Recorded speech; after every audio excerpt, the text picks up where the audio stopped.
Welcome back to Autodesk Maya. In this tutorial, we're going to explore the camera in 3D scene. This is where we were before. We actually talked about rendering on an animation, or round table animation of this flying car here, which currently isn't flying, by the way, but that's what it is called. Eventually, there are wings that pop out later on. But anyways, so the main thing is to set up a camera, because right now I could rotate, I could spin this around or whatever, and this is the standard perspective camera. So if I go to my render settings here and click on it, it's going to pop up on my other display here. Not that, that's the render view. Excuse me a sec here, but here we go. You have options in terms of the camera.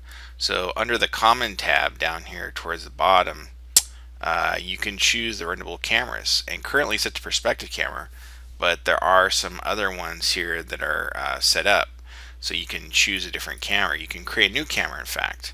So under the view menu, you can see there's some options here in this little window, like camera settings, camera attribute editor, camera tools. There's you can select or lock the current camera.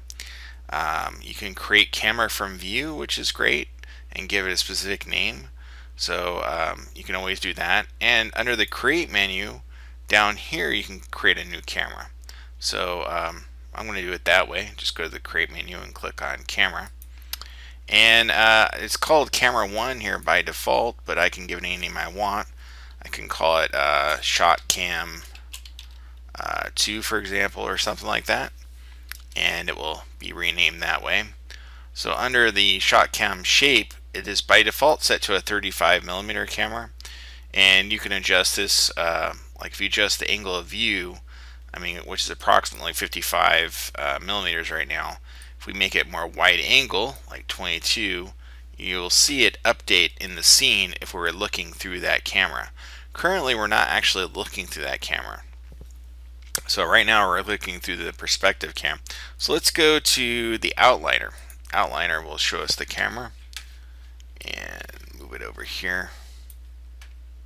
And right here is shot cam 1, and here's the new one I just created called shot cam 2. So I have it selected, and if I tap spacebar out, any of these views, you should be able to adjust that under here, under panels. Yeah, that's right, under panels. You can go down to perspective, and then they're listed, shot cam 2. So I'm going to choose that one for this one and tap spacebar. So now I'm seeing through the shot cam 2, and if I hit 5, I'll see shaded solid mode, which we had before. So here's my camera. Now if I turn on the window gate, I will see the current render settings, which I'm going to open that up real quick again. And I want it to be not the 540 HD, but the HD 720. There we go. Close that. So this is my camera. It is now selected. You can see it in the attribute editor. And here's where I could change things like the focal length. So if I want it to be 35 millimeter type camera, this is what it would look like, which would have an angle of about 55 millimeters. So as we drag this down, you'll see it gets wider lens, and then if we increase it, you get more of a telephoto kind of lens. So again, I'm just going to type in 35 here. There are some other options here. The clip plane is one that's actually really interesting. If you get too close to the image, it'll start to clip the camera, and this one's set pretty low, so you're not going to have that issue here. But at a certain distance, as we zoom out, it'll start to clip the range of stuff that's out there. And I've increased it quite a bit here. It's set to looks like 10,000, but you can adjust this if you're not seeing certain things in the distance. Just click in here and add a 0, and you'll start to see things in there. Most of the other stuff in here you really don't have to mess with. The main thing you want to see is under view, you can lock your camera. So that way, if I try an alter option or zoom in and out, nothing is happening. I'm not able to do anything unless I go to view and unlock. You can also click on this little icon, does the same thing. You can unselect by clicking out and then select the camera by clicking this little icon, and it will select the camera here. Because you can animate the camera, so that's always an interesting thing to do. We'll look at that in just a sec here.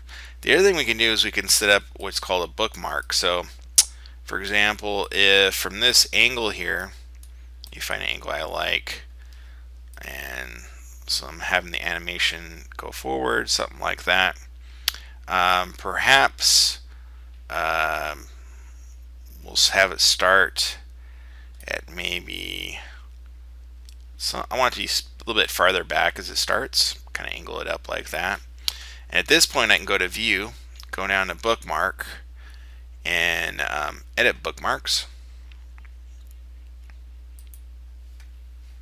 And in here you can create a new bookmark, and by doing that, that creates the new camera, which again I can call it whatever. I can call it shot cam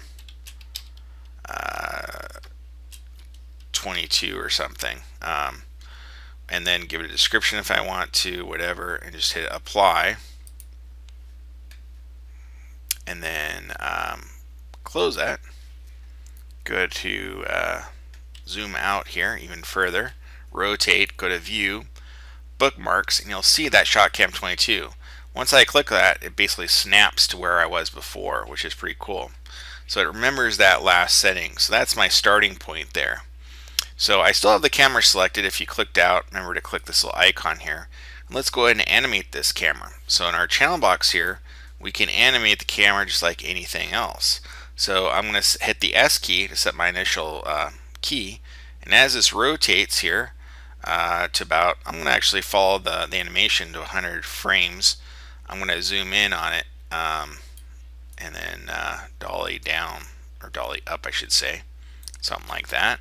So we'll see this happen here, and then as it gets to the end, the final 200, maybe we'll turn it a little bit and maybe reposition and then zoom in a little bit, something like that.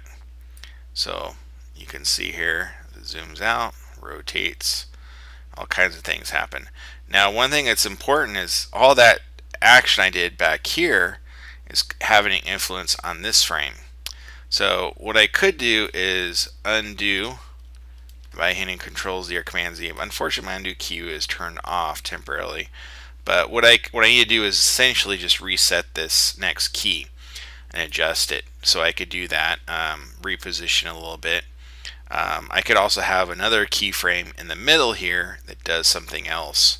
So maybe between these two, I'll just zoom out a little bit, reposition, maybe not quite so zoomed out, something like that. Let's see how that looks. That's kind of nice. And then it zooms in. Now the start frame looks good. I would say this frame here, if I click this little guy here, it'll kind of lock in a position. I want the card to be more centered, so I'm going to move it over and then scrub forward, and we'll have a look, see how that looks. So this is kind of an interesting little animation fly through. The only thing is I'm thinking this last frame, maybe we'll push in just a little bit more, something like that. Now let's hit play and let's take a look. So you can have lots of fun animating your camera. Again, you can lock it so you don't accidentally do anything. So at this point, if I'm concerned, I'm like, oh, I love this the way it is, I don't want to do anything with it. Again, I can click this little lock symbol and I won't accidentally lock or rotate the camera because I have auto key turned on. I don't think I mentioned that in the beginning, but that's why I was able to animate after I hit the S key for the initial key, because I had auto key turned on, which is this little guy here. So as I move in time, I move the camera, something happens. Very important thing to have turned on. I just neglected to mention that. So yeah, so have fun exploring the camera. The main thing you want to understand next is just in the render settings, if I was going to render this particular camera, let's open this guy up. Like if I just render right now, it's rendering from the perspective camera, and it's not going to show me this image here. So I'd have to click in here and choose that shot cam 2 to render out a single frame. So I'll go ahead and do that, and yeah, I'll probably render this frame here.